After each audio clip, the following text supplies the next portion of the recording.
That was Let Us See Piece of Me. So, ladies and gentlemen, over the weekend, 1,000 young people in Atlanta went to the mall and waited in line for Jordans.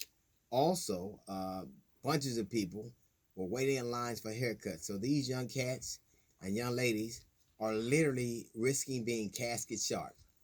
Nike has gone from just do it to just do it, get sick and die. From just do it to just do it on a ventilator. Now, as bad as I think their behavior is, you would expect more. You expect more from the people who are the adults in the room. What do you think is worse? 1,000 young kids not being believing they're invincible, doing what it is that they would do anyway, or I don't know, the vice president who is supposed to be ahead of the Corona task force, and he goes to the Mayo Clinic and he walks around with no mask on, and he says he wasn't aware that masks were necessary. The whole problem in this country is that we don't have any stream of consciousness. Everybody's on their own, doing their own thing. There's no director from the federal government. Even wanting to open if you want to open restaurants up or businesses up and people don't feel safe, they're not going. I don't care if they're open or not, people are not going. And what you'll see is a bunch of young people doing things stupidly that young people do. But also, as stupid as I think the young people acted in Atlanta, who opened them all up? The adults in the room. Who opened those businesses up? The adults in the room. When you were young, you probably thought you were invincible too and did a lot of dumb things. But the adults in the room are acting so immature. Yeah, everybody talks about what's going on in Atlanta. Yes, that was bad. But what about grown men and women walking around with assault rifles and not social distancing there? What about people at the beaches and not social distancing there?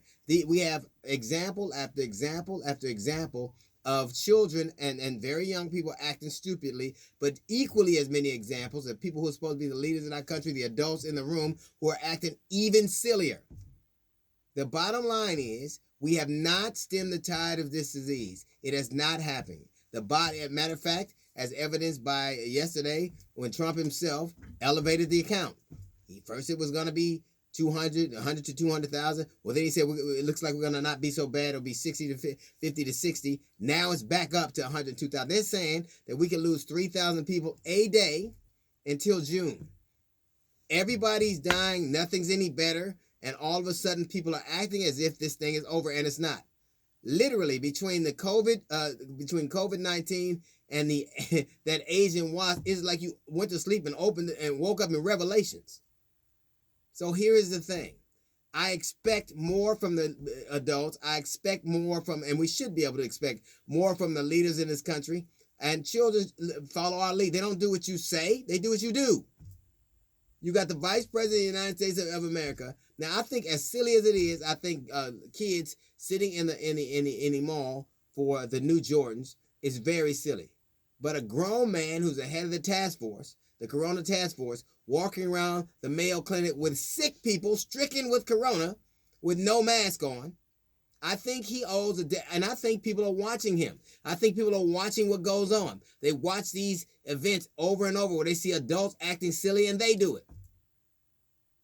If it's true that a child should lead them, adults should stop acting so childlike.